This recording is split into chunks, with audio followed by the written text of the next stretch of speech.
My name is Cathleen Fisher, Cathleen,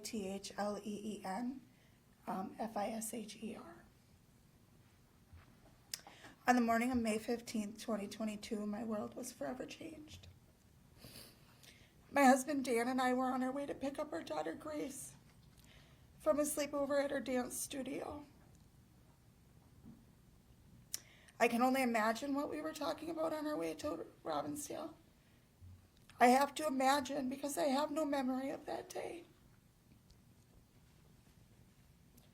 But it's not just that day.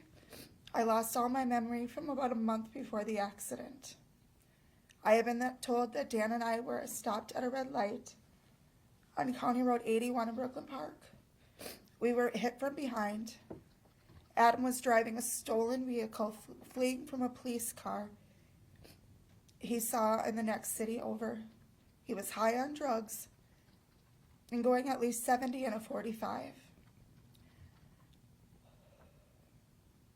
We have been told that he never even tried to stop, that the brake lights never came on. My husband Dan died on impact. Every day I pray that it was painless and it went quickly. My hope is Dan wasn't afraid and that all our loved ones were on the other side to greet him. I know he didn't want to leave us, but he was so badly hurt. It was his time for him to become our angel. From the accident, I had no heartbeat at the scene. I was so very lucky that along with emergency medical workers, there were everyday people that went into action that morning. I received CPR at the scene and was taken to North Memorial, where I received amazing care for the next 75 days of my life.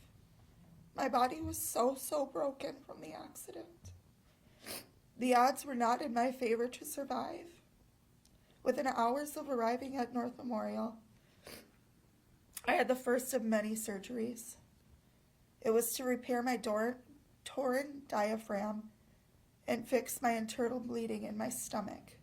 That needed to be done to give me a chance of hopefully making it through the night.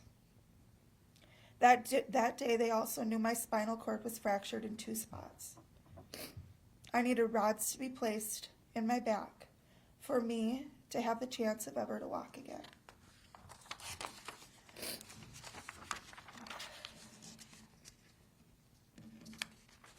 My brain also needed time to rest from the strokes that I had when my heart stopped.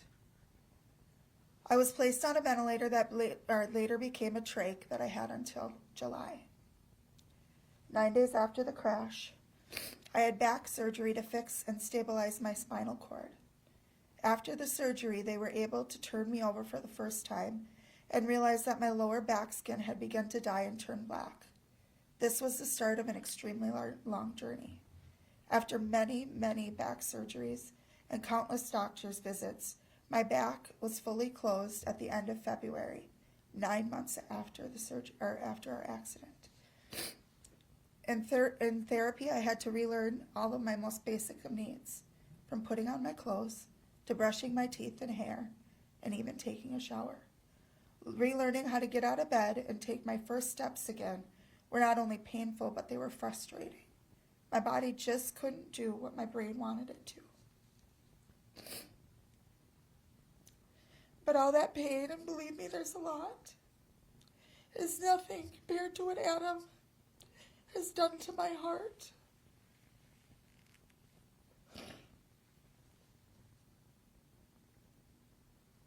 I know what a broken heart feels like.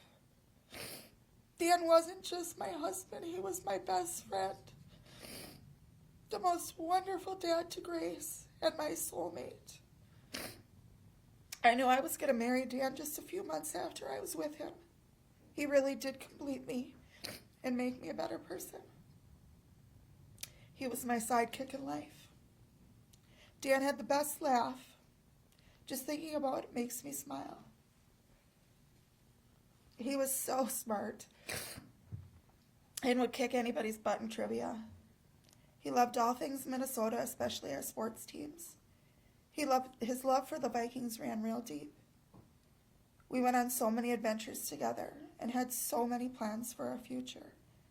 That was all taken from us on May 15th by Adam. I didn't even get to say goodbye at his funeral because I was still heavily sedated and still fighting for myself in the hospital.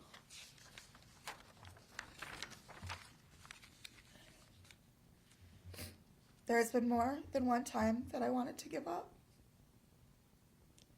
But I do know I'm here for a reason. My reason is my daughter. Fortunately, we had not picked her up before Adam slammed into our car.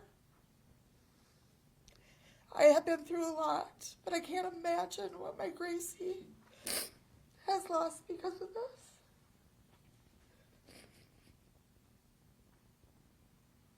Dan was loving and overprotective of her from the day we found out she was a little girl.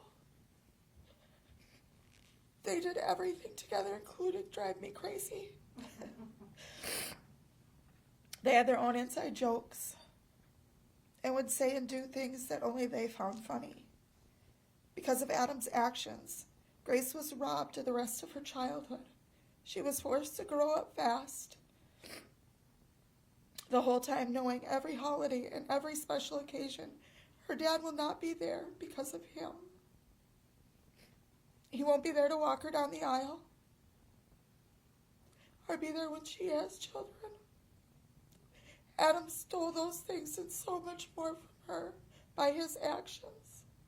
A daughter needs her dad, her first and most likely most fierce protector.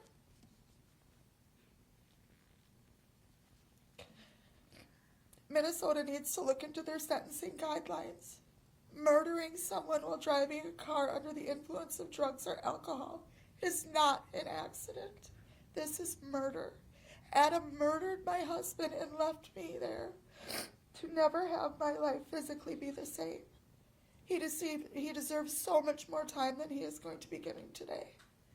Light sentencing victimizes me and my whole family again. I do hope one day I will be able to forgive. But that will take time. Lastly, Adam has time to change. He will be out and have a full life ahead of him. In honor of Dan, don't waste it. Don't make another family go through what we are. Thank you. Thank you.